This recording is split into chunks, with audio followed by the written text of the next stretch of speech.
would shake and CNFers, if you're looking to get into shape like I am, always, or someone to hold you accountable, you hire a personal trainer, am I right? Okay, if your writing needs a spotter, consider letting me help you out.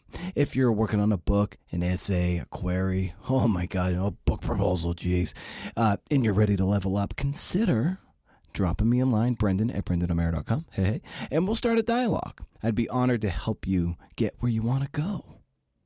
And that hot call for submissions is that I already got one. It's crazy. World record guy. Codes to live by. Mantras, personal beliefs, rules, oppressive or liberating, who knows? I love people who are so principled they live by a code. Captain Fantastic or even the Mandalorian. This is the way. Give me your best 2,000 words or fewer essays about codes. Email creativenonfictionpodcast@gmail.com with code in the subject line.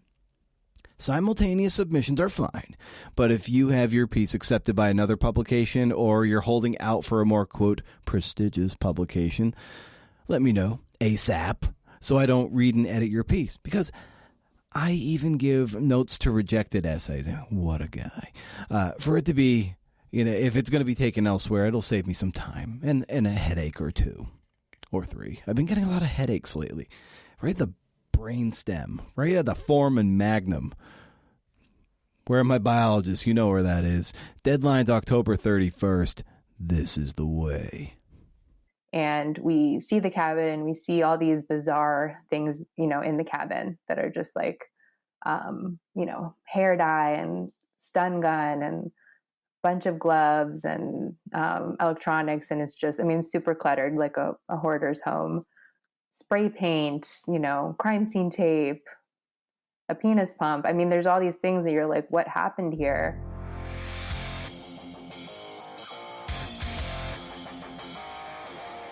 Oh, and this is the Creative Nonfiction Podcast, the non-award nominated podcast where I speak to badass people about the art and craft of telling true stories. I'm Brendan O'Mara. How's it going?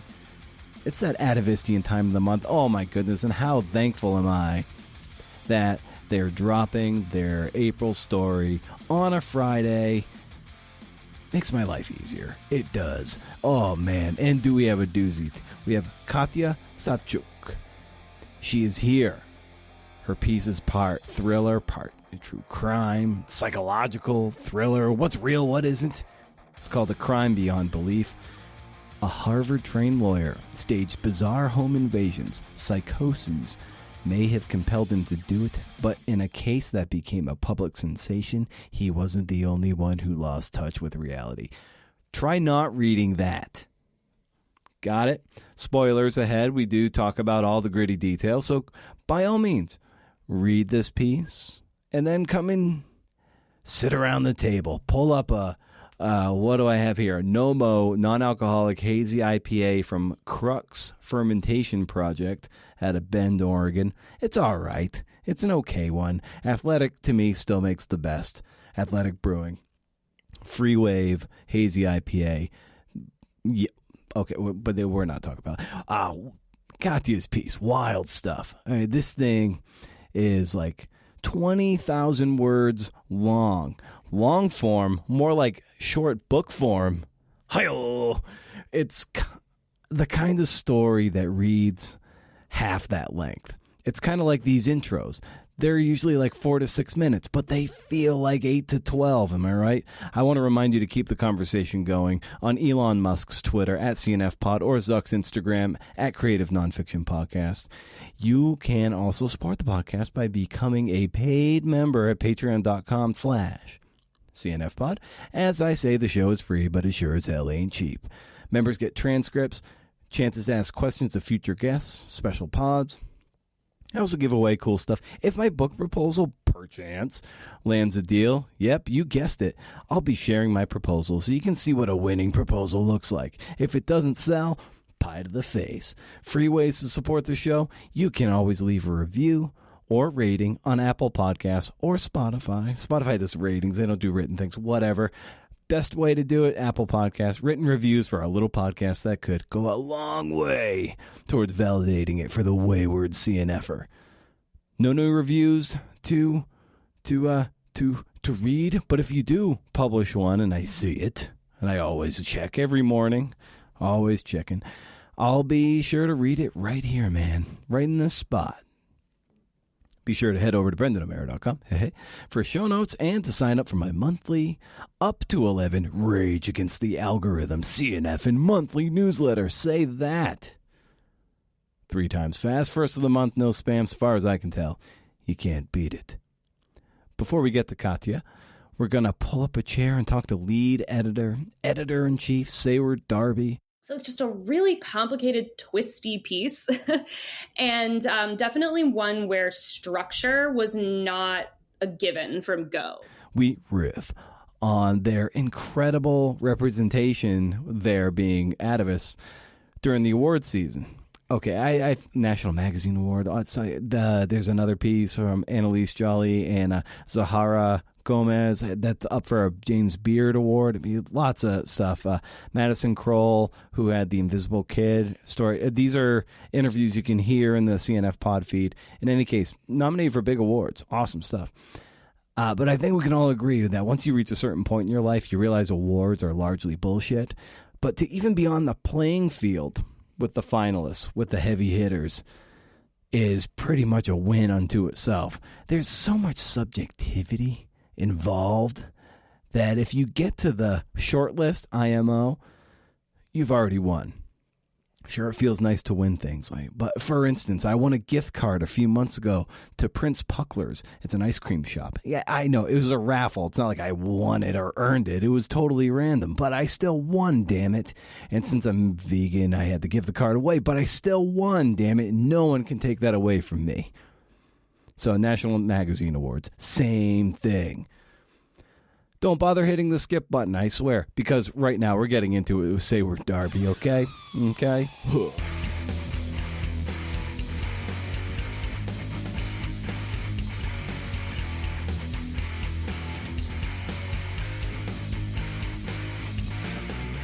Nice. Well, I think a fun place for us to start this round might be to maybe just get a sense of what the award season has been like for you in Atavist. Nominated for several, finalists or shortlisted for several. It's got to be pretty exciting for you.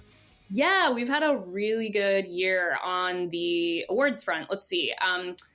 2 stories in particular have just been gangbusters for us. And one of them is A Feast for Lost Souls, the author and videographer of which you interviewed, Annalise Jolly and Zahara Gomez-Lucchini.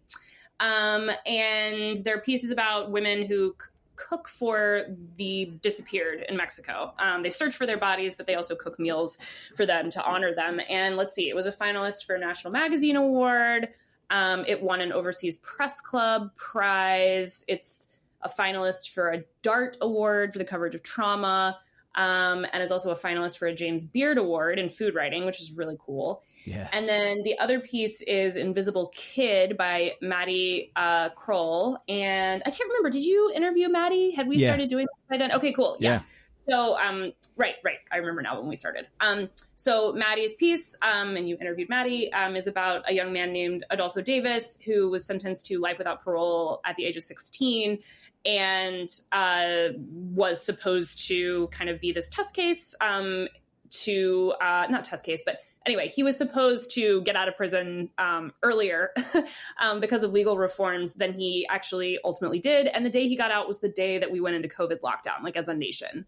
And so it's this really gorgeous profile of, somebody who's really had to come up against some impossible circumstances.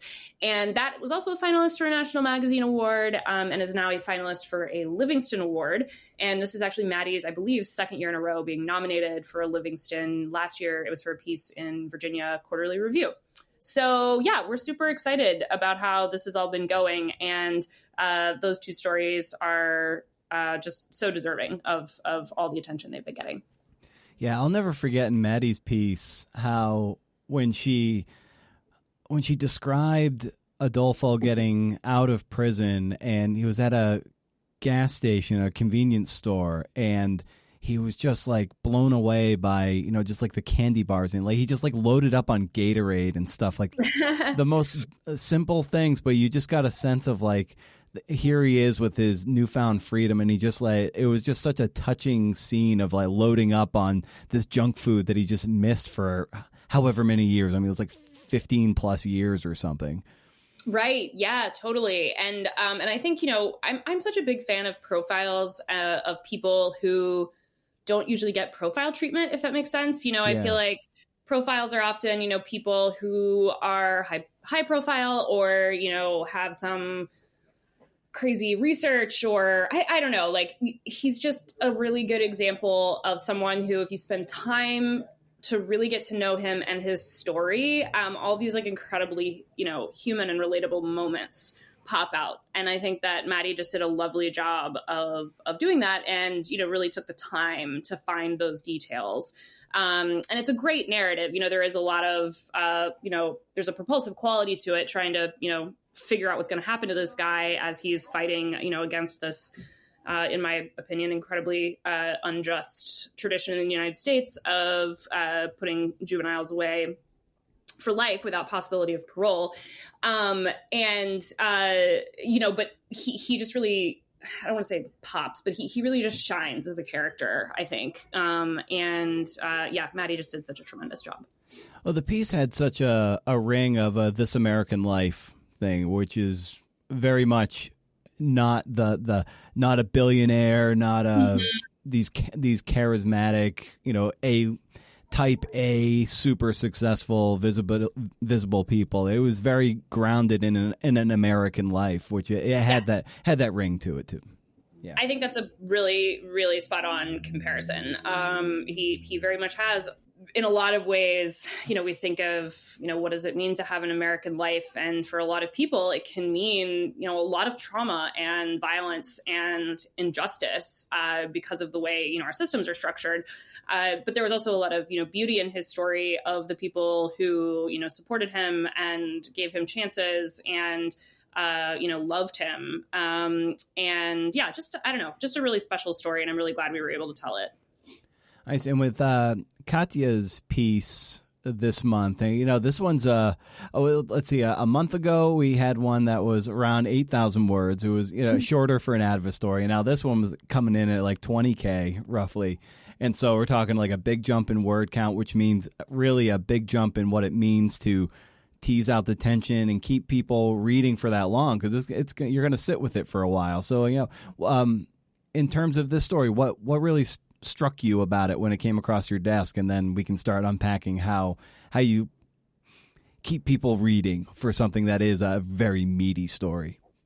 Totally. Yeah, this story is several years in the making. I think Katia told me she looked it up today, and we first started corresponding about it like almost exactly 4 years ago. Wow. Which is crazy. But, you know, this story about this kidnapping that police in Vallejo, California initially said was a hoax, you know, was definitely the kind of thing that was sensational at the time. It was, you know, in the national news. The story wound up on things like Dateline and Nancy Grace and all that kind of stuff. And so, you know, we're not the first to tell the story, but what Katia has done here is just gone so deep into what happened, who was involved, and how so many things went wrong, but then ultimately were also made right. And I mean, just so much time and effort. I mean, she talked to everybody she could think to talk to. She read so many documents. Our fact checker said that, you know, she kind of feels like Katia is like immune to error because she was such a perfectionist.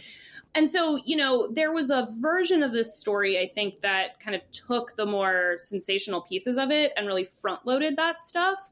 But we kind of wanted to take the readers on a revelatory journey, if that makes sense, where we were going along with some of the characters in the piece as they encountered information and had to process it and decide what was true, what wasn't.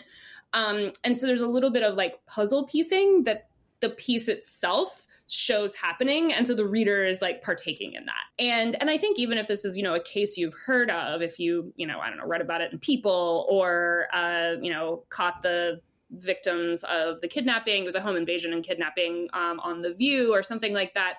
Like, there's just so much here because it's not just about the one crime. It's about at least one other crime, potentially a series of crimes.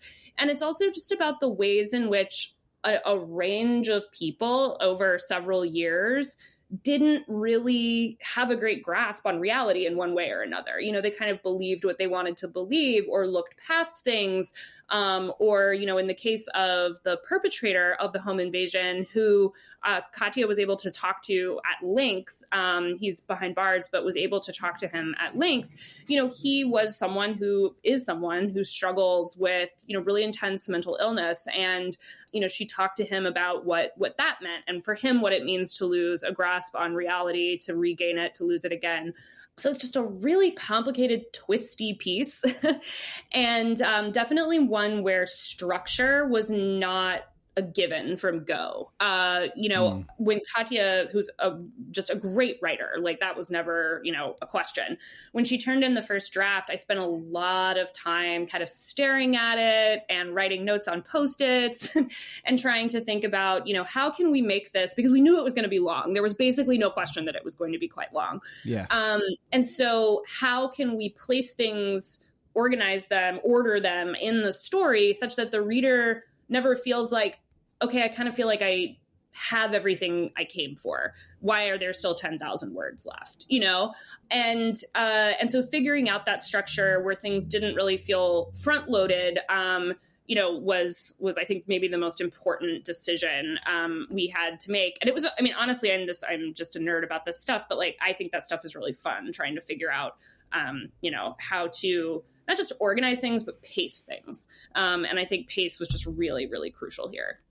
Yeah, and speaking of not knowing reality and believing things, taking things at face value, you know, there's the element of the cops reporter from the San Francisco Chronicle and the relationship that, you know, that is teased out with, you know, with law enforcement, how sometimes you just take what they say at face value, and sometimes you got to do that to just still maintain the relationship with the police department if you're covering them so frequently that oftentimes that they are the mouthpiece and you can't really, I don't know, challenge that very much. So anytime that a reporter is brought into a story as a character, I always love reading that dynamic and how a reporter is writing about a reporter in a story like this.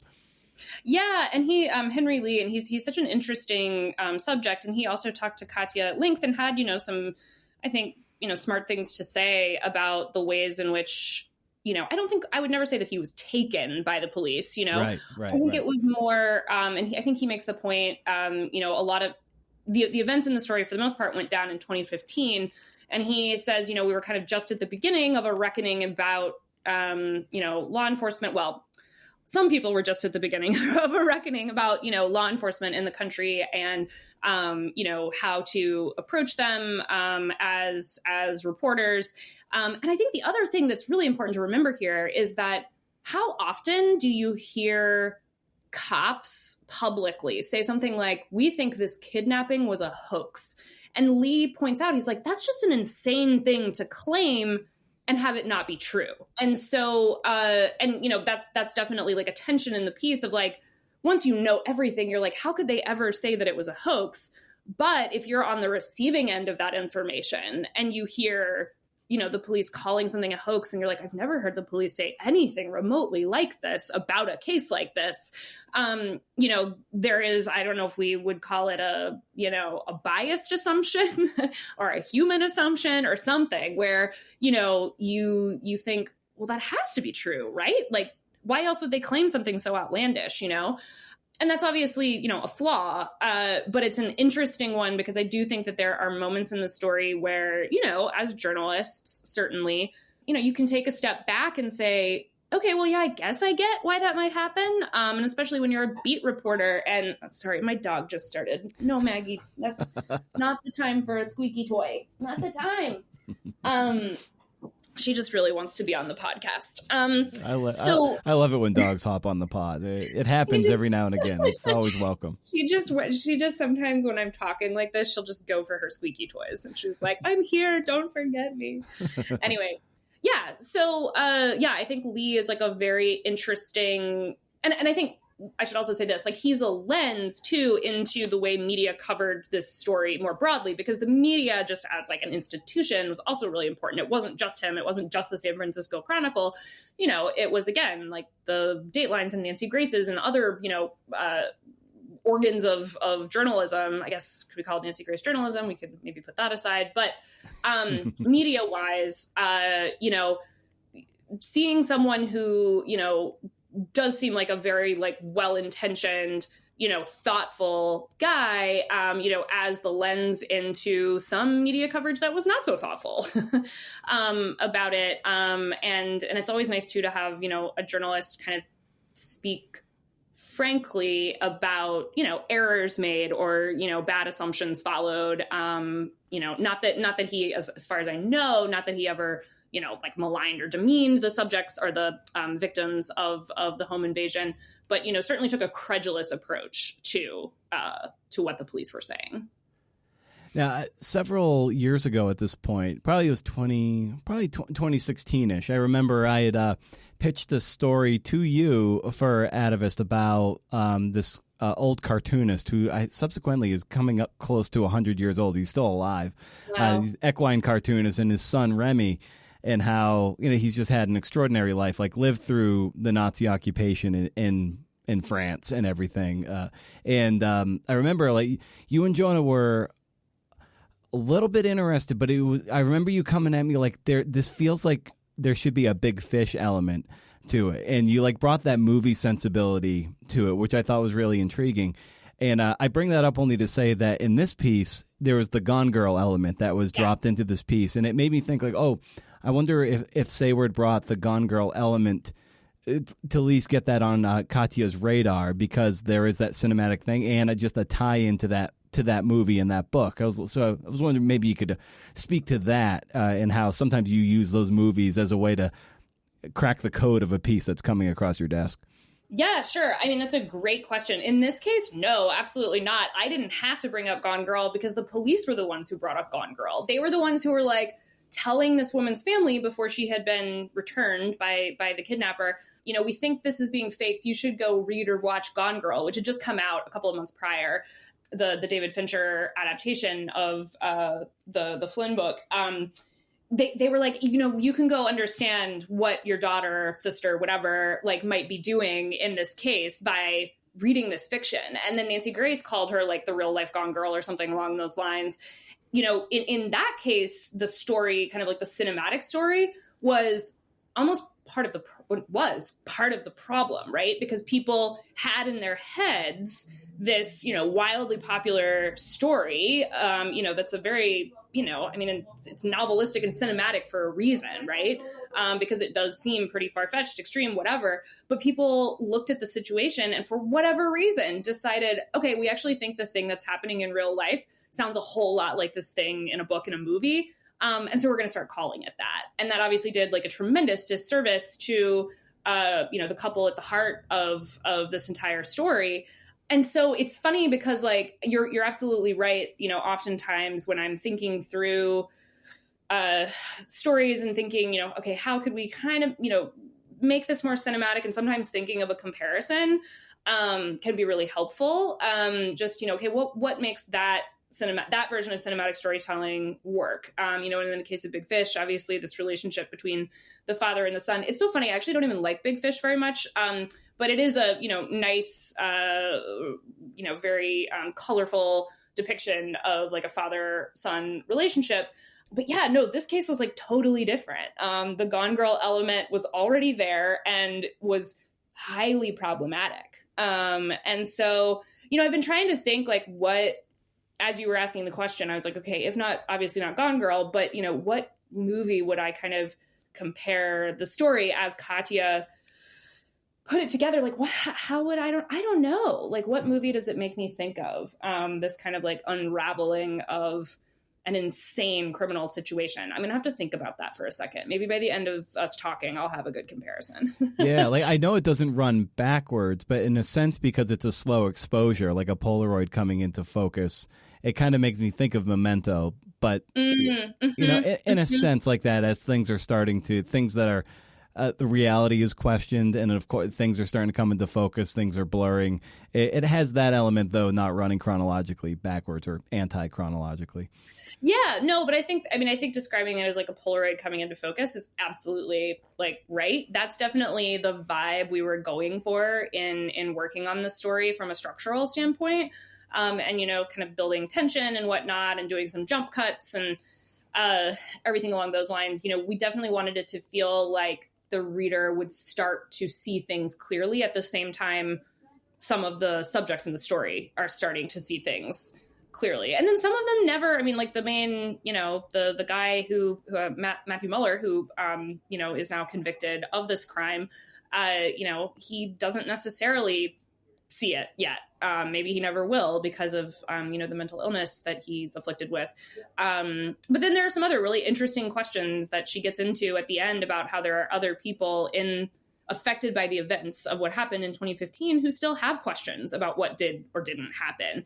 And this kind of question of trying to grasp reality, and how, you know, even when things might seem settled to some parties involved in a situation, to others, reality can still feel somewhat out of reach. So the Polaroid, I don't know, it's not quite in focus for everyone involved.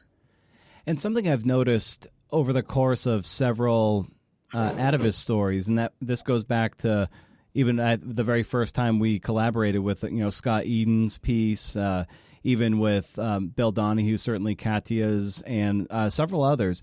Like oftentimes there's through the first 2/3, maybe the first 3/4 is often pretty third person, if not exclusively. And then usually in that final chapter or the final quarter, or even maybe just a little epilogue, we often see the reporter come in. This happened with Mike Damiano too.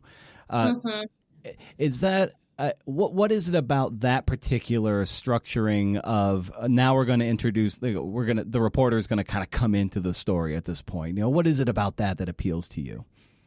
Yeah, that's interesting. I'd never thought of it so much as a pattern. But I guess, yeah, it is to a certain extent and on maybe a certain type of story.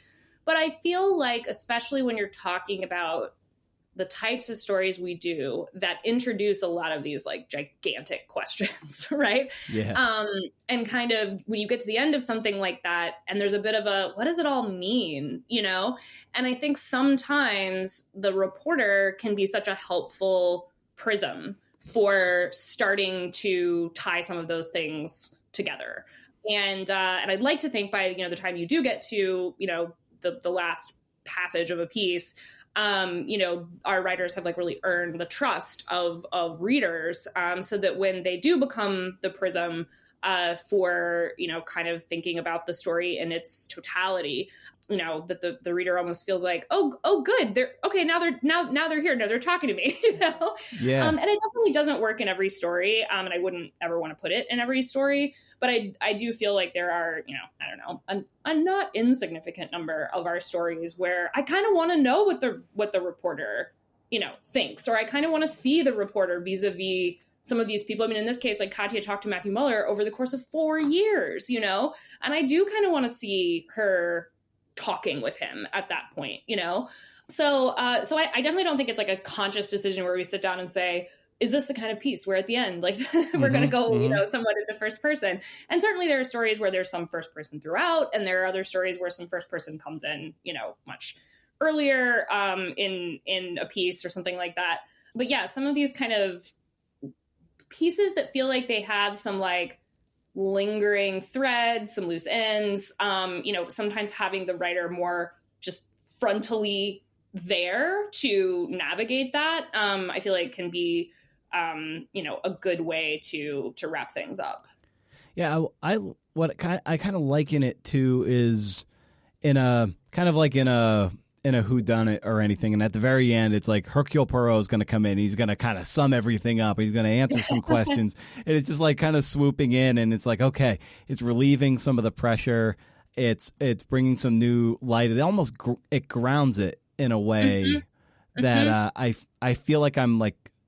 That's the best way I can put it. Like, I feel like my feet are back on the ground when the reporter comes in to kind of show the work and show some interaction and raise some questions that sometimes we don't even know the answers to. If that makes any sense. Yeah, no, it absolutely does. And, obviously there's still some people who say, don't bring yourself as a journalist into, magazine reporting, unless it's like a first person story of some kind. And I don't know, like, I feel like when you're talking about these really kind of rangy pieces, you're right. There's like a feeling of like, I want it to feel grounded in the end. And the reality of life is that there's not always this like decisive conclusion, like there are always going to be some things, especially when you're trying to tackle every element of something. There are going to be some pieces that feel a little loose or feel, a little up in the air. And I do think that like having the writer be the thing that helps like anchor, at least, asking those questions, acknowledging those questions, whatever it may be, can be, I like it as a reader. And I also think I think it's something that you do get more of in podcasting, because obviously in podcasting, you're hearing the writer, there's just writer. Yes, I guess writer, but host, you much more feel like you are in some kind of like relationship with them, because you're just kind of like letting them into your head. And, Serial obviously did this, where, the reporter themselves becomes like a way for listeners to, have access to certain questions, or certain issues or whatever it may be. And like, as far as I'm concerned, it can work in writing as well. It doesn't just have to be, audio driven. Yeah. Yeah. I hate the first person stuff where it'll start off like, Matthew McConaughey was eating steak tartare, and I walked up to him and like shook his hand and like, oh, we had an embrace, and I'm like, oh, this is gross. I hate that stuff so much. Yeah, me too. But we don't have to worry about that with the Atavist stuff because you guys handle that so well. So. Although now I feel like I'm just gonna like at some point do that just to make you angry. I'm gonna like put it in a draft and send it to you, and you're gonna be like, "Seyward, what is this?" Be like, what the hell are you doing? Just kidding. Psych. Very nice. Well, Seyward, always a pleasure. This was great, and this piece is very. It's intense, so I'm excited for yeah, right. So I'm excited for people to get to dig into it, and of course unpack it here with us, and also with Katia, who's coming up shortly. Awesome! Thank you so much.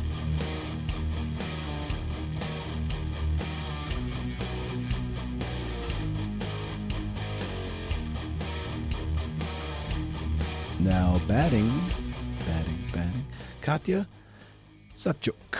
Here's a little more about Katia. She's a freelance magazine writer based in the San Francisco Bay Area, a proud generalist. She's often drawn to stories about inequality, psychology, wrongdoing, and mysteries of all kinds. Recently, she had a Talk of the Town piece in The New Yorker called The Vlog of War about Volodymyr Zolkin, a freelance videographer who broadcasts on a YouTube channel about information about the war in Ukraine.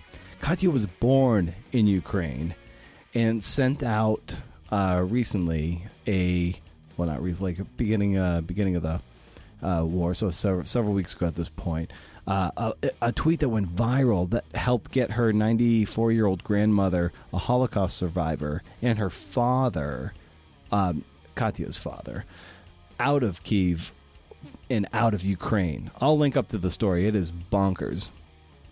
It gives you some hope that social media has some validating value. It's wild stuff. So we talk a little bit about that. We also talk about tape recorders and structure and organization and dance and Top Chef and empathy. She earned a master's at the Columbia School of Journalism and earned a BA from Harvard. We have a term for people like that where I grew up on the south coast of Massachusetts. Wicked smart. So grab some Dunkin', throw your litter out the window at some unsuspecting rube on the side of the pike, and have a listen to Katia.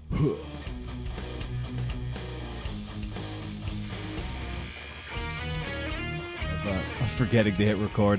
Have you ever had that happen, like when you're out reporting and using a recorder or something, and you're like, oh, uh-oh.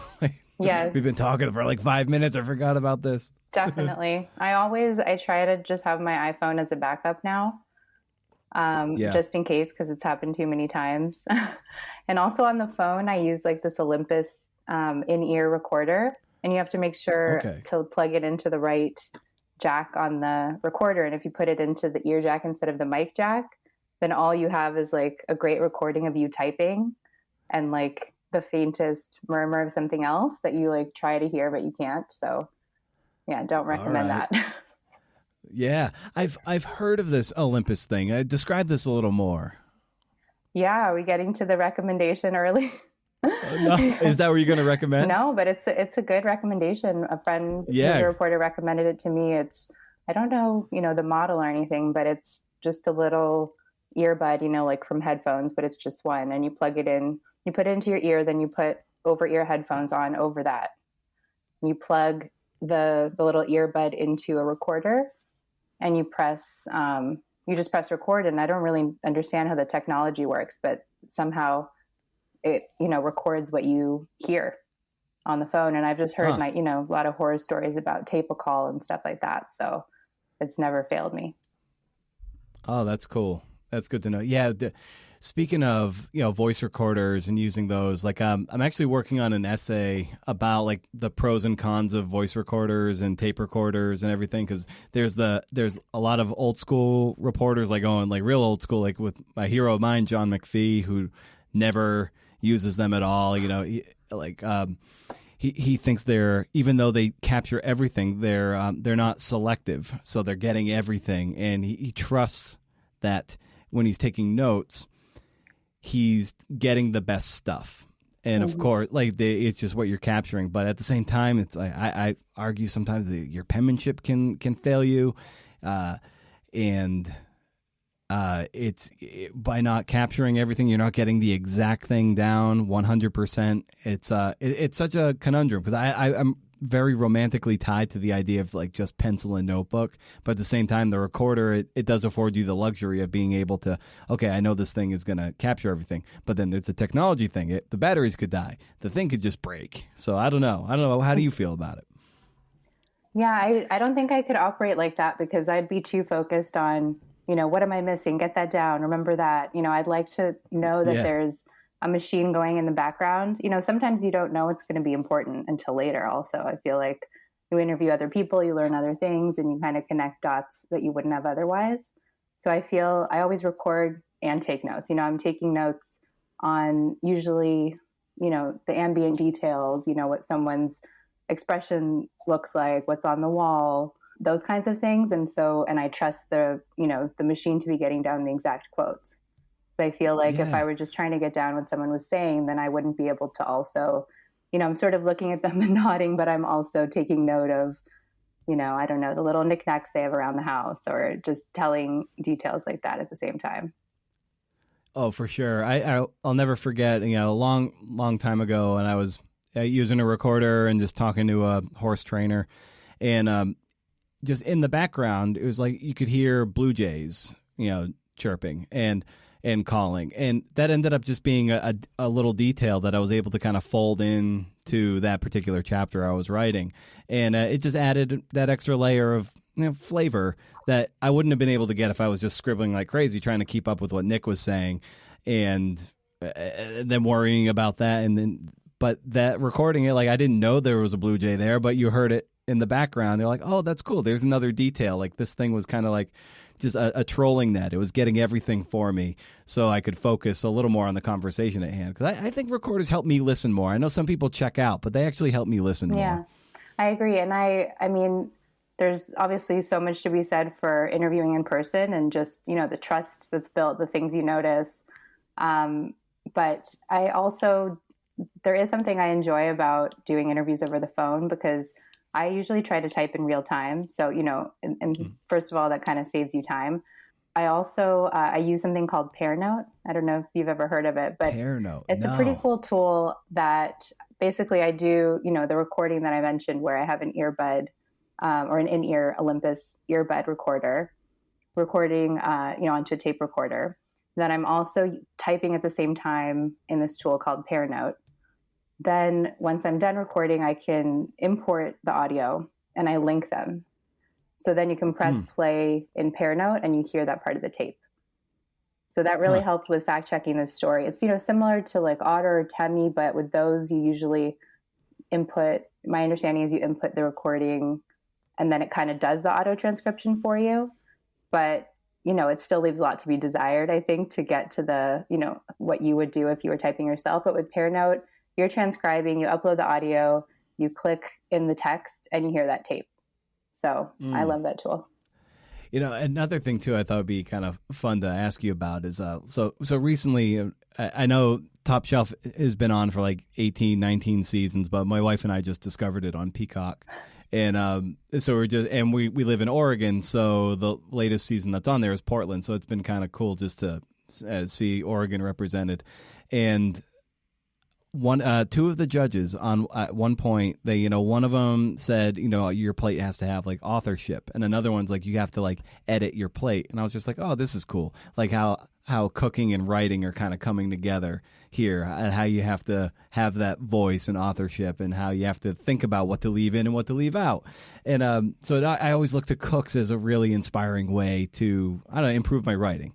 So maybe for you, maybe it's not cooking, but are there any other artistic media that really help you become a better writer? I listened to your recent interview, I think, with another Atavist author who was talking about rock climbing, I think.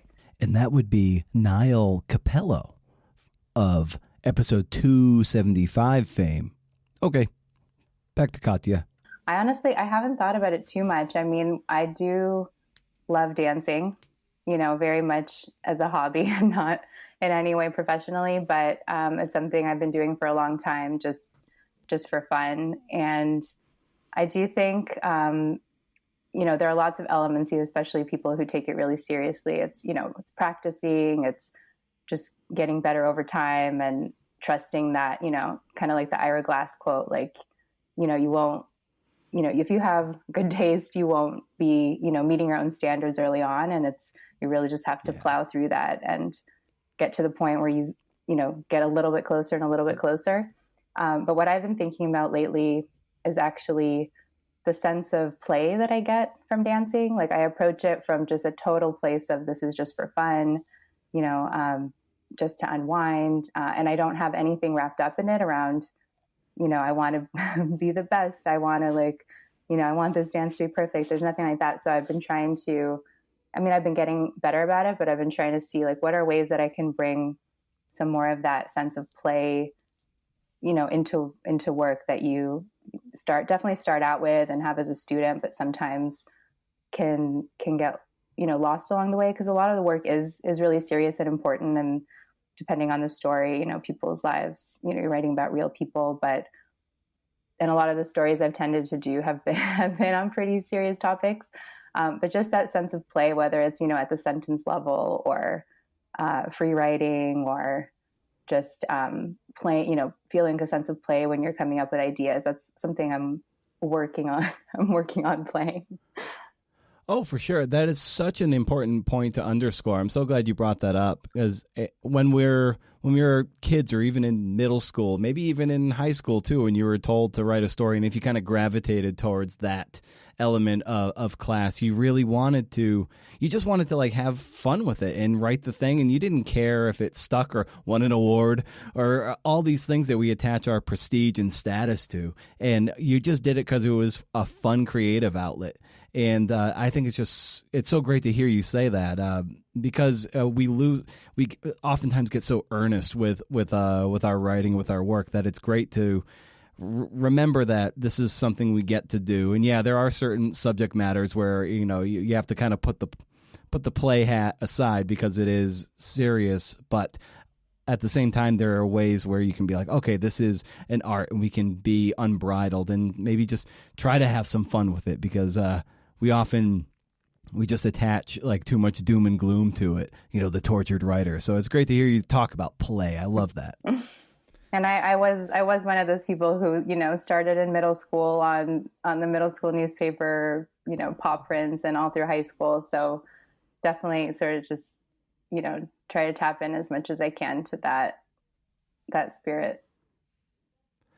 Yeah, and lately, of course, Elon Musk is in the news with everything, the Twitter acquisition. What do you? A lot of people have strong opinions on it one way or the other, whether it's deleting Twitter altogether or just like putting themselves in some sort of a social media holding pattern. So what do you make of it right now?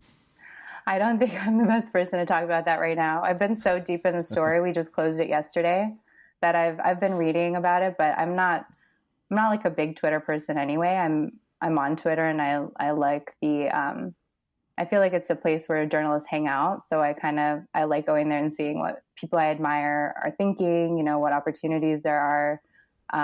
Obviously, sometimes from a news perspective, it's a great spot, but I don't think I have an opinion because I've just been so deep in this story.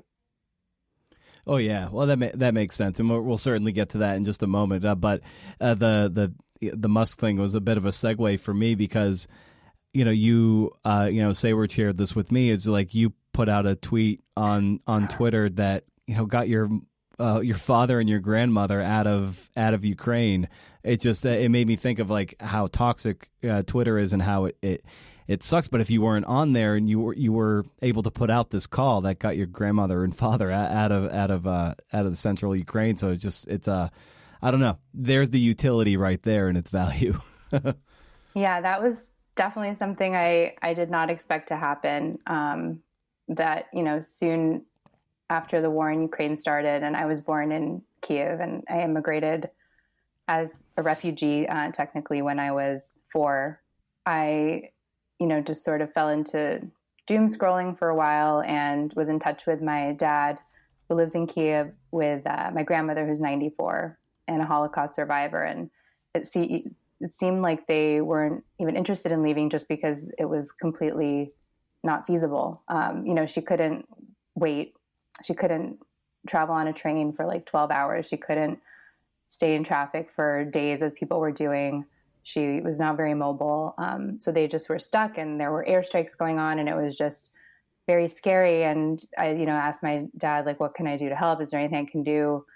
And he said, no, there's nothing you could do. But I just decided to at least, tweet. I know I have a pretty good network out there, and maybe somebody just has some resources. So I put this tweet out and said, my grandma and dad are trapped. They can't get out. My dad also has a disability, so he can't drive. That's another thing. And it just, really went viral, which actually restored my faith in humanity a little bit during that time. And I got so many tips and so many offers of support, and I just spent a few days fielding those. And one of them was a German journalist in Kyiv, and he happened to know the Klitschko brothers, who are famous boxers. One of whom is the mayor of Kyiv, and they decided to step in and kind of escort them essentially to Hungary and then to Germany. And sort of friends of theirs, local rabbi, a local businessman, have kind of been helping them from there. And they are safe now, and pretty still obviously devastated just to be displaced at that age. It's really hard to see what's happening. And for me, it's been really hard to see all the people left behind, because this is, just to watch the suffering unfold while feeling relieved just for their situation. But there are, it was kind of a one-off solution. So they got lucky, but it was definitely social media working for good in this case. Yeah. Oh, well, I'm very happy that your family was able to, to get out. But yeah, I can sense, and you've talked about like the mixed feelings of it, given that, you were able to get them out, but so many people are still behind and suffering and dying. It's just deeply tragic. Yeah. And it's been hard, to not, I did write a few stories, sort of in between working on this Atavist piece, but it has been hard, at least so far, not to just be able to run immediately and cover things, partly with having a 1-year-old at home. I don't know that I ever would have gone necessarily to the front line. I'm not a conflict reporter, but maybe certainly to the border. And I do still hope to work on longer stories about Ukraine too. But I did manage to do at least some just from here in the early days. Yeah, well, there's the vlog of war, talk of the town piece that you had recently in the New Yorker too. So how did you arrive at that? Yeah, that was, as I mentioned, I was just kind of doom scrolling early on and kind of refreshing the news. And I do speak fluent Russian, so I was able to go on, some of the Telegram channels. And one of them was one of the Ukrainian ministries started this Telegram channel that was just basically a running feed of what they said were prisoners of war, just from the front line. So they were, they sort of framed it as, we're treating prisoners of war well, send this message back to, your families in Ukraine, to other, soldiers in Ukraine, to really tell them the reality of what's going on, and that, we're not going to welcome you with open arms here. Like, you'll be captured, if not killed. So, it was kind of a goodwill gesture, kind of obviously a propaganda tool as well. So I thought that was very interesting. I had certainly never seen any kind of live stream POWs, in a conflict. And I kind of wanted to write about that. And then somebody wrote something very similar actually for the New Yorker, just about sort of the live streaming the war in general, including POWs. But in that feed, they had linked to a YouTube channel that this blogger, Vladimir Zolkin, had. And he was just kind of a videographer who had like a political blog as a hobby before the war. And once it started, he got a list of names and numbers of families who had been writing into this Telegram channel, because the government also created this automated form that families could write in. And basically he started cold calling people in Russia. And I just thought it was a very interesting intersection of just human to human conversation. And he started just 5 days, after the war began. And he was basically trying to get through the misinformation, and he was broadcasting these things live on YouTube, to, tell families, this is what's happening. Are you going to do anything about it? Try to sort of get through the wall of misinformation. So, yeah. And people obviously reacted in different ways in the conversations. Now, on your website, you write that you're a proud generalist, often drawn to stories about inequality, psychology, wrongdoing, and mysteries of all kinds. So how did you arrive at that taste for your writing and your journalism? I added that line not too long ago, actually. You hear so much about people saying that, you need a niche, and I think it certainly can be helpful, but it's just something that I can't, that just doesn't work for me. One thing I love about being a journalist, and especially a freelancer, is just getting to follow your curiosity and learn about so many different things. And, I used to work at Forbes Magazine, and certainly I worked for the wealth team, and there's a lot that falls under that. It's kind of probably the broadest team, but as you move up, it tends to get more and more specialized. And that wasn't what I wanted to do. But I did sort of try to think about, okay, what are the themes in my work? What am I generally drawn to? And that's kind of the best I could do in coming up with it. I mean, definitely I love investigative stories and sort of have a background in investigation and investigative reporting. And I'm always drawn to that and public interest issues. But I do also just have this love of, mystery and kind of, I don't know, ever since reading Harriet the Spy or something, just often drawn to stories that have that element too. Yeah, you also write that you worked as a private investigator too. In what way has that really helped you as a reporter?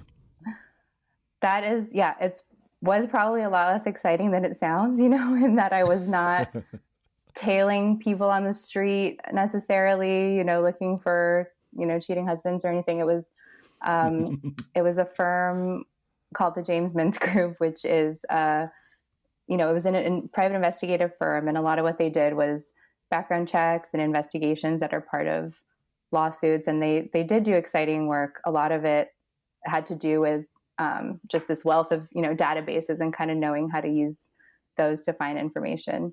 But I loved working there. It was, some of the smartest people I've ever worked with. I loved doing investigative work. It was just that, the end product would be this memo that would go to the, whoever commissioned it, the law firm or the partners at some hedge fund or something. And then to be like this great story in this memo, and you write it up kind of like a story, very much like a story. And then nobody would really see it. So I just really wanted someone, to read it, and kind of that writing creative aspect was equally important to me. But in terms of the investigative tools that I learned, an investigative way of thinking, that's definitely applicable. I do wish I still had all those databases, but they're expensive, and, you have to be licensed, but. And based on your description of the things that you're into as a reporter, a lot of those kind of in the Venn diagram of all those things that you're interested in, this Atavist piece kind of encapsulates a whole lot of those themes. Wrongdoing, psychology, inequality, a mystery. It's right there. So, yep. How did you arrive at this story, which was something that was pretty pretty mainstream at the time, but then you glommed onto it and stuck with it and told something that is wholly and uniquely you? Yes, I certainly been with this story for a while. I was trying to figure out when it started before we started recording this, and I realized I sent my first outreach message 4 years ago. So it's really been something I've been working on for a while, on and off, certainly. But I found out about it just in the news, like everybody else. It was in the news in 2015, obviously, because the police initially called, the main crime I write about a hoax. So it made headlines, the word that everybody uses is bizarre, which it certainly was. So it caught my eye, but I was working at Forbes at the time, and it wasn't something that, would fall into their coverage area. But not too long after I went freelance, which was in 2017, there was the victims in this case sued the city of Vallejo, California, and they ended up winning a settlement. And so it kind of was back in the headlines. Might have been 2018 actually. And so then I was like, oh yeah, that story is just fascinating. Like somebody must have already written the magazine version of it. And I looked and they hadn't. And then I thought somebody must be currently writing the magazine version of it. But why don't I just give it a shot? So I reached out to kind of a lot of the people involved, and I went from there. It's funny hearing you say that, because sometimes I come up with ideas myself and like, oh, this is a great idea. I'm like, but oh man, but if I came up with it, someone else must have by now, and it's not even worth pursuing. I know. I mean, so much of the time it turns out to be true. Like I feel like so many times you think of an idea and then someone publishes it like, the next week, because there are things that are in the zeitgeist, and there are things that people who are magazine writers, they all kind of see the elements, but, at the same time, there's so many stories out there, and sometimes it's the ones that are in plain sight that for whatever reason, maybe I'm sure a lot of people did reach out to them, but they probably couldn't get access right away. Nobody wanted to talk in the early days. And sometimes I guess it so happened that a few years after the main events, things continued to unfold as I was reporting, and new trials started, but a few years had passed since the initial media circus, so they were maybe a little bit more receptive. Yeah. Access is such a tricky thing, of course, to tell these kind of stories, and getting that kind of trust, and sometimes just getting that first cold email, that first cold call to land, because then that's the one that can start the momentum. So for you, what becomes the challenge of getting access, and maybe especially that first lead domino as you're trying to build sources for a story of this ambitious? As I mentioned, started 4 years ago. And over that time, a lot of the times it sort of stopped was because access was really on and off. So the first thing I did was to reach out to to the victims in the main case that I'm writing about, Denise Huskins and Aaron Quinn. I try, if I can, to find, some connection, someone who knows someone. I mean, the story is in the Bay Area, which is where I live. So I figured out that a friend of mine who is a criminal defense attorney, I thought maybe she has come across their criminal defense attorney. And we can talk about why they had one, which is obviously because they weren't initially believed. So I wrote to her, and she was willing to pass on my email to their attorney, who was willing to pass on my email to them. So we ended up corresponding a little bit and then meeting in person just to kind of feel each other out. And I like to say sometimes, let's meet with no commitments, so they don't feel like they're signing on to anything. But this was obviously a very traumatic and personal story for them. And a lot of people had reached out to them. So they wanted to see, do they feel comfortable and trust me? And so I drove to where they live. And I think we had a great conversation. But then the next day they said, actually, we're signing a book deal with an NDA, so we won't be talking to you. The book ended up, coming out, which was in a sense like an extended interview. It was really their story and their voice. And then later I ended up interviewing them as well. Once the book had come out, they also gave, extended testimony in court about what happened to them. But in terms of the man who was convicted of the crime, I reached out first. There was one family friend who was quoted in all the news stories, and I found him on Facebook, I think, and I reached out to him because he was kind of acting as a spokesperson for the family. And I just said, I usually say something along the lines of, a lot of people are probably reaching out to you, or I sort of give my impression of what the coverage has been so far. And in this case, it really did seem pretty one-dimensional in terms of the man involved, who, is a basically ex-Marine, Harvard-trained lawyer who did pro bono work for most of his life and then ended up being convicted of these pretty bizarre crimes. And so, some of the news articles had mentioned almost in passing, like, oh, he has bipolar disorder, or he struggles with mental illness, but it was just kind of a throwaway thing. And it didn't really come up in his court case either, in his federal court case. And I just thought, there's not to excuse, anything that he did, but, everyone is three-dimensional, and kind of how does, somebody go sort of from A to B? What happened? What role did mental illness play? How, what was that like also for his family to watch and be part of?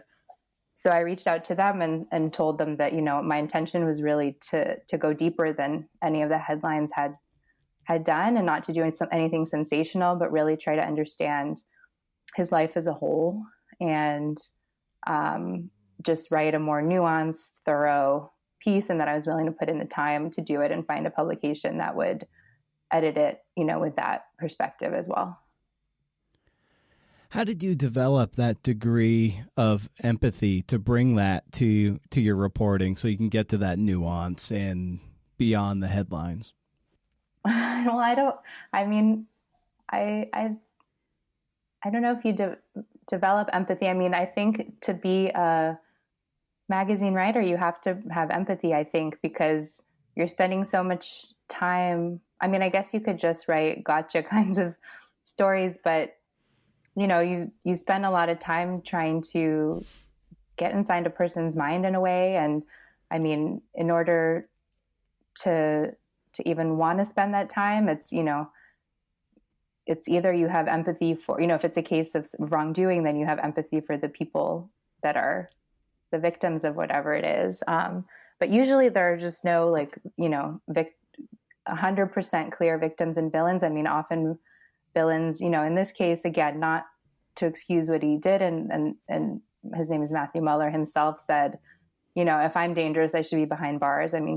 He has said that. But, in many ways, he was also a victim of psychosis, that he just wasn't able to get a hold of, wasn't willing to get a hold of. And certain, systems that told him that it wasn't okay to reveal that, like the military, like the legal profession, at least decades ago. I mean, I think it's maybe gotten a little bit better, but, or kind of a father who was kind of a coach type tough guy figure, who sort of had a tough it out mentality, for all reasons that he didn't want to speak out, when he started running into troubles with delusion. So that's why I love magazine writing, because it lets you tell give all the context, and the nuance that really is there, I think, when you go looking for it, whenever humans are involved. Do you find a way to integrate some sort of a pressure valve into your reporting, given the how deep you can go with people talking about sometimes very disturbing things, traumatic things, so that way you don't take on too much of what you're reporting on? Is that something you integrate into your life, or have coping mechanisms? Yeah, I mean, I think there's so many other people out there probably, doing work that I feel is so much more traumatic, the people on the front line in Ukraine right now, certainly. I mean, I think in this particular case, it was a lot of the interviews were pretty spread out. I mean, some of the interviews I did were pretty intensive, like 5 hours long at one time, but they were spread out over time. And with Matt Mueller, we did a lot of our interviews over video conference in the jail, which is they don't allow in-person visitors in the jail, even for family, which is kind of crazy, that I think, and inhumane that somebody wouldn't see another living person. But we were limited to half an hour at a time in those interviews. So it was pretty broken up. But yeah, I mean, and I don't think I have any revolutionary coping mechanisms, but dance helps, taking a walk. I have kind of call it an accountability buddy, but it's, another freelancer here in the Bay Area. JLE is her name, who is an amazing reporter and writer. And we check in weekly, and we've done that pretty much for the last 4 years, I think.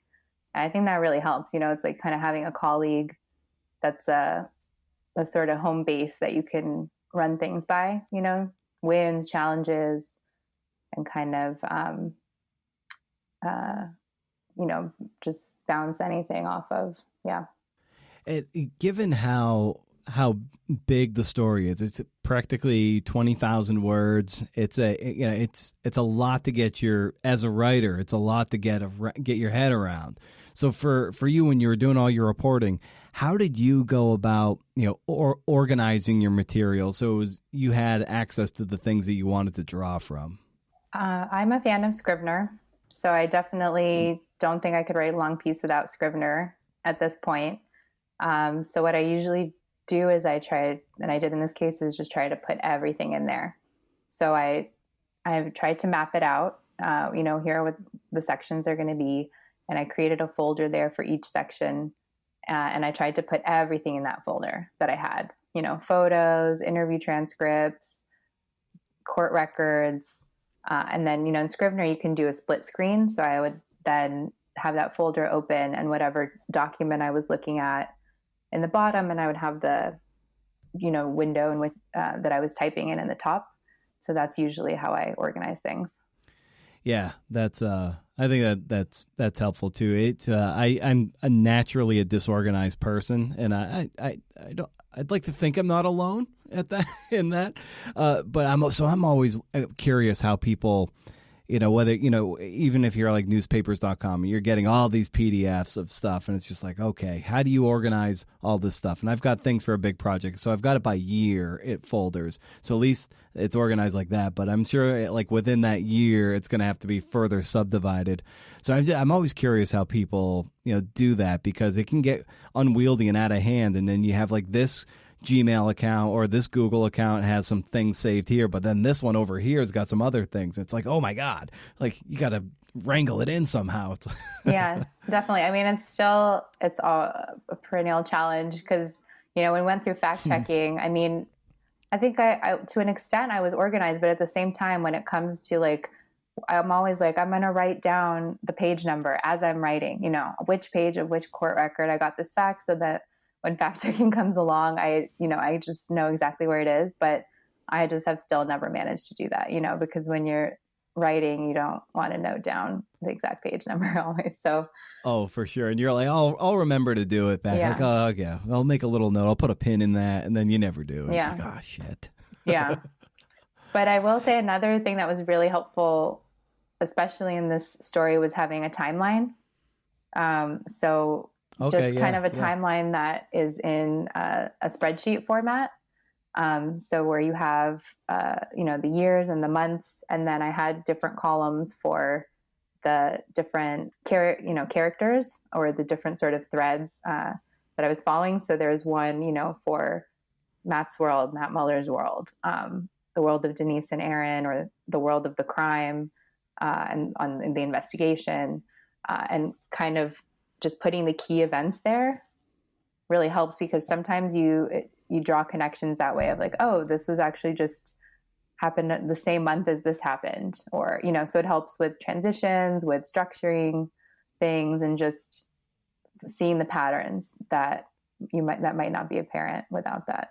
And speaking of structure, given how big the piece is, it's always a challenge to have the requisite tension to keep people, quote unquote, turning the page, even though it's scrolling the page here. So for you, what was the challenge in getting your head around the structure and making sure the requisite tension and pacing was there and satisfying?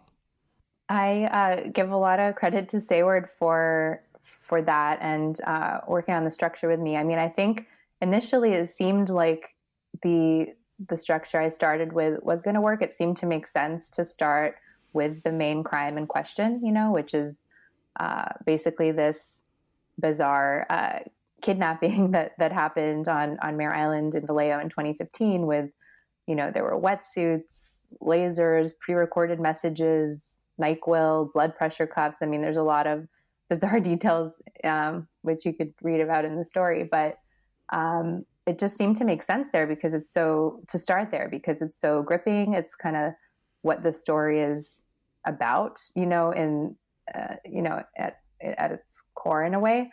But starting there ended up once you looked at the story as a whole, it ended up, as Seyward pointed out, taking out some of the air out of it, because you don't then build to that crime. You kind of know in advance what's going to happen, that Matt's responsible. And this was never going to be a whodunit, right? In terms of, we just have no idea who's responsible for this crime. And we found out at the end, because a lot of the story is also about Matt, and really, the mystery there being, how did he go from this sort of model citizen, for lack of a better word, to, this convicted criminal, and why did he do what he did specifically, which was, again, quite bizarre. So what we ended up doing was starting with this raid on a cabin in South Lake Tahoe where he's arrested. And we describe a crime there, but it's actually not that crime. It's a different crime. And we see the cabin, and we see all these bizarre things, in the cabin that are just like, hair dye and stun gun and bunch of gloves and electronics. And it's just, super cluttered, like a hoarder's home. Spray paint, crime scene tape, a penis pump. There's all these things that you're like, what happened here? And so that kind of drives the mystery a little bit. And then we learn about, we kind of go to the beginning of Matt's life. We learn that he's arrested, and then we're like, well, who is this guy and how did he get there? But there's also, at the end of the first section, we near the end of the first section, this detective discovers this long blonde hair, and none of the victims in the crime that we just learned about was blonde, and the suspect isn't blonde. So then we hope, part of what drives a good portion of the story is whose hair is that? And then the tension that drives another good portion of the story is, was or was not, was this crime a hoax or not? I kind of tried to write the description of the crime in the beginning to where you wouldn't know, because there were all these strange details, And the police ended up thinking that they staged it, or first they thought that this guy killed his girlfriend. Then when she showed up, they started calling her the real life Gone Girl and claiming that they made it up. So the way I tried to write it at first was that the reader wouldn't be sure if they did make it up or not. Obviously, we learned that they didn't. But then what I hope keeps you reading till the end is, I do find out things that have never been reported before about, why he says he did what he did. So kind of the, why did he do what he did is sort of another question that we don't really answer until the end. And given the scope of the piece too, and there are going to be any number of hiccups that a writer comes across, whether that's just self-doubt or maybe there's just a bit of information you feel like you can't get your head around or you can't find, but you can't just shoehorn anything you want into a particular section. So for you, what were some challenges that you experienced as you were synthesizing this piece?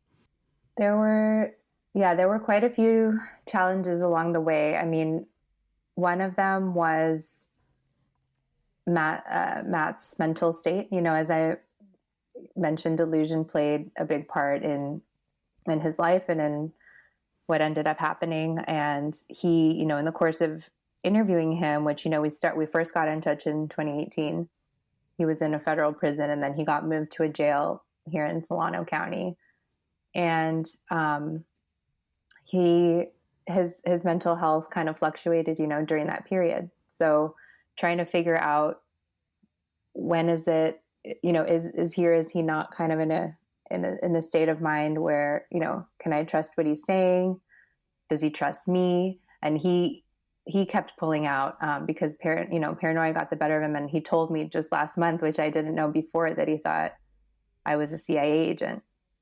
So at one point in our interviews, he said, I just need to ask you a bunch of questions to know if you are who you say you are. And he started kind of grilling me. And he sounded really lucid a lot of the time about the past, but then, starting to sound maybe a little bit paranoid about the present. And it's something he says at the end of the story where it's not like a black and white thing. Like, it's not like you are always completely lucid and completely not. So I think in the story, I tried to be pretty transparent about, when his memory was patchy. I tried to corroborate things with letters that he wrote to other people at the time, things that were documented in other sources like police reports or trying to talk to his colleagues and stuff like that. That was challenging. And then at one point he ended up being deemed incompetent to stand trial. And it wasn't clear when, and the judge ordered, that he should get antipsychotic medication against his will. But he was in a psychiatric hospital, and it wasn't clear when or if he would, be restored. So he did end up being restored just a couple of months ago. But in between, I just really wasn't sure, how are we going to fact check with him? Because if he's deemed incompetent to stand trial, it really doesn't feel ethical to reach out to him because he might say something that is incriminating for one thing that he wouldn't say if he was, mentally stable. So if he's not legally competent, it doesn't feel like he would be competent to, participate in an interview. So, he did end up being restored to legal competency, and we did fact check with him, but that was, a situation I had never encountered before. Huh. And structurally as well, it isn't until the final chapter or so where, you're really in the piece, I guess, speaking with Matthew. So from a storytelling standpoint, what did that accomplish for you to come into the story there at the end?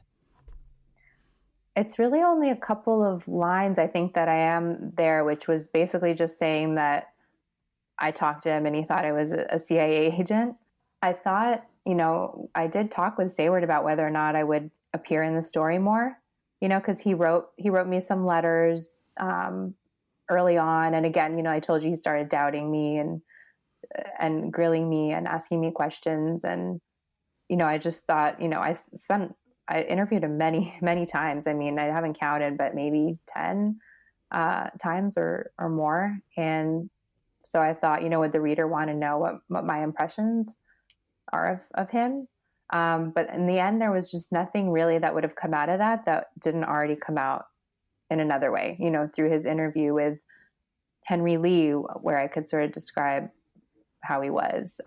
Henry Lee, just as a refresher, was or is the San Francisco Chronicle crime reporter. Okay. All right.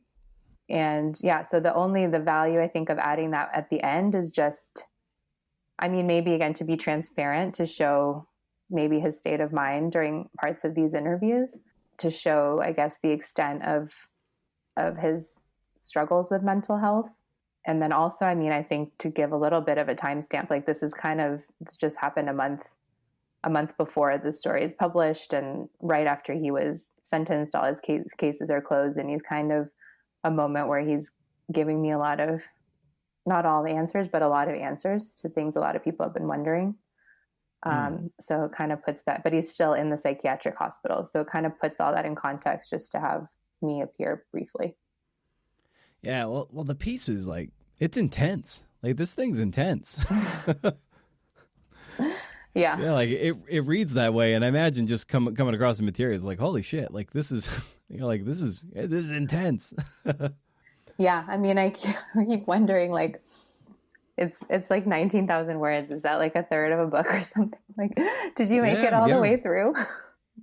Oh yeah, beginning to end. Yep. Yeah, I started it yesterday morning. I did it in 10-page chunks so I could kind of pace myself and be able to digest what I'm reading and not just try to hammer through. But I saw that. I was like, okay, this is how I'm going to break it up. And so that's how I went about it. Yeah. There are a lot of twists. There's it's one of those like truth is stranger than fiction things where kind of if you were writing it as a novel, you'd be like, oh, well, that's a coincidence, that's a little bit too convenient or odd, just the connections between, for example, the lead investigator having had a relationship with the intended target of the kidnapping, who is also the ex-fiance of the victim. It's very odd.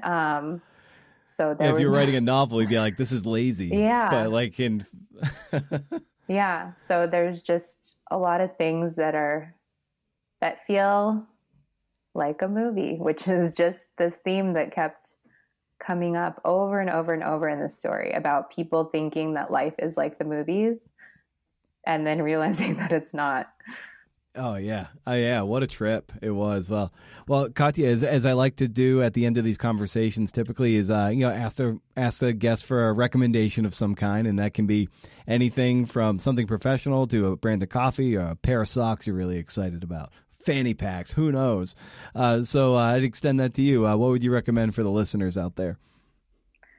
Okay, I would recommend a practice that I started doing this year that I always meant to do, but never did before, which is to copy the work of your idols.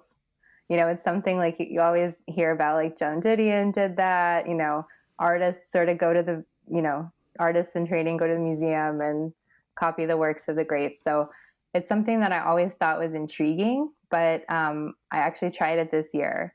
And I started with David Grann's work, who's one of my heroes. And did from episode 99 fame. Yes, of the CNF pod. I have listened for sure. But he also, has written a lot of things that sort of are in the true crime genre. Yeah. So I thought it was a good one. But I ended up copying his stories, just retyping them kind of for 10 minutes before I started writing for the day. And I found it to be an amazing practice. First of all, it like gets your hands just flowing, like the words flowing, instead of just sitting down with your own text like a blank page. It's almost like, running a few laps to give your fingers something to do. But also I feel like you pick up things that you just don't from reading alone, just the sort of decisions on a sentence level that a writer makes.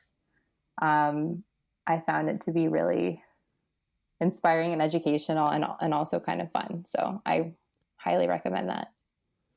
Awesome. That's cool. Yeah, I think Hunter Thompson copied The Great Gatsby down. So it was, I think it's an incredible exercise. I mean, how many musicians are out there, probably very, very good ones, who will get a guitar tablature for whatever band they really like, and they'll play that stuff like note for note, and it's getting into their brain and their musculature. And then if they go off and write their own music, they're not plagiarizing, but they are informed by everything that they just rehearsed with their favorite and esteemed artists. So I think that's a really wonderful tip for people.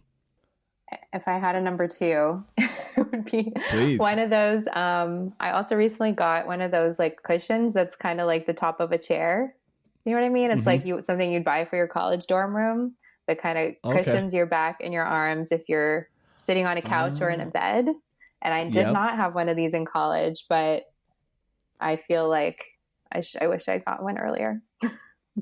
Nice. Oh, what are those called?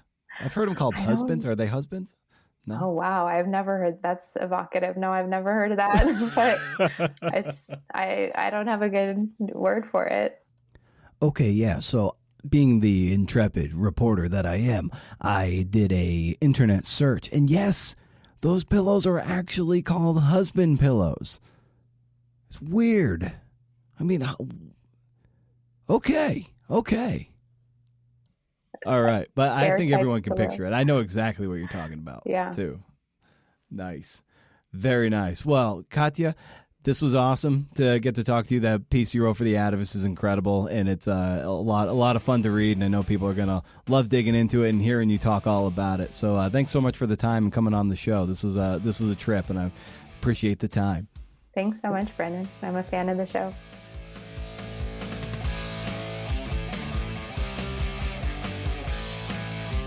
Did you catch that? Did you hear they said she's a fan of the show? No take-backs, partner. Did we do it? I think it happened again. We made it to the end. Thanks to Seyward and Katia for putting up with me. It is a lot to put up with. Subscribe to the show so you don't even have to think about it, CNFers. We're everywhere.